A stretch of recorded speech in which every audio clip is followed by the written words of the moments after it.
Figuring out how to be successful in the game development industry can be confusing and difficult, so we decided to put together this quick list of 5 essential tips for game developers. The first being, know your market. If you're trying to be successful, and by successful I mean actually be able to make money, then this is super important. Is your dream game actually marketable? If it is, what are video games similar to yours, and how did they market their games, and what worked for them, and what didn't? And if you feel like there's nothing like your video game, well, you're probably wrong, but even if so, then what are some general marketing strategies, which you should also be looking at anyway? You might be super confident that you've made the best video game of all time and that it's definitely going to blow up. What are you? Genius, billionaire, playboy, philanthropist. But if you don't advertise your game, it's not going to go anywhere. People can't buy things that they don't know exist.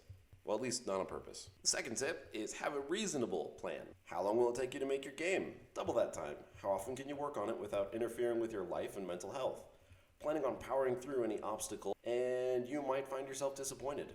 The second you make game development a burden is the second you ruin your motivation and increase the time that it'll take for you to release your project. And it'll drop the quality of your project. Now, if you carefully map out everything that you can map out, things will be a lot smoother, you'll be able to feel more accomplished, and overall, you'll have a better experience.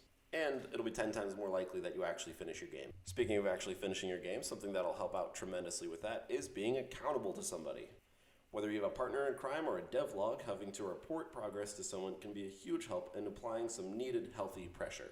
Otherwise, once the going gets tough, you're probably just going to find yourself bored of your project and lacking that needed inspiration that you had when you started your project. Of course, this can be kind of difficult for game developers because we tend to not like criticism or feedback. Plus, if we had it our way, we would work anywhere between 10 hours a week to 80 hours a week, neither of which are really good. Having somebody to talk to could help you balance out your schedule and make it so you're having regular updates as opposed to crazy updates one week and then nothing the next. Which leads us to our fourth tip, which is be humble with feedback. If you're going to be truthfully accountable to somebody, then you'll need to know how to take feedback the right way. If somebody says that your game sucks for X, Y, and Z, try not to take it personally, take a good look at X, Y, and Z, and figure out if you agree with them or not. Obviously, you shouldn't be surrounding yourself with a lot of people that are just super negative and don't believe in your work, and there is a nicer way to give feedback most of the time. But a lot of times you're not going to have the luxury of video game testers that can give you a detailed print of everything that's wrong and what's right and how to fix it. And you just have people saying, hey, this doesn't feel right. I don't like this.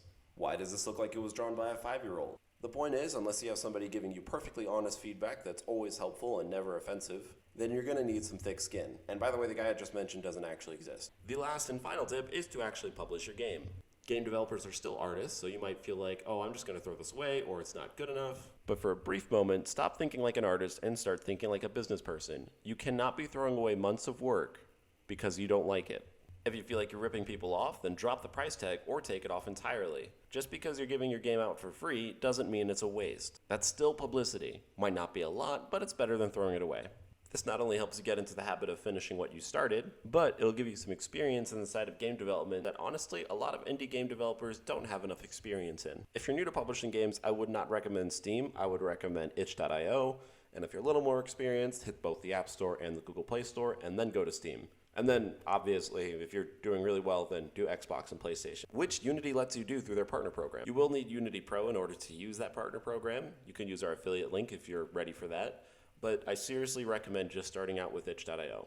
Oh, and as a bonus tip, join game jams. This advice is in a lot of people's list, which is why it wasn't included in the main 5, but this will help you get experience in publishing games, developing it quickly, finishing your project, having different ideas, and working well and effectively, and planning. Joining game jams is really just a crash course to game development in general, so it's pretty awesome. Anyway, that's it for this list. Thank you so much for watching, and we'll see you next time.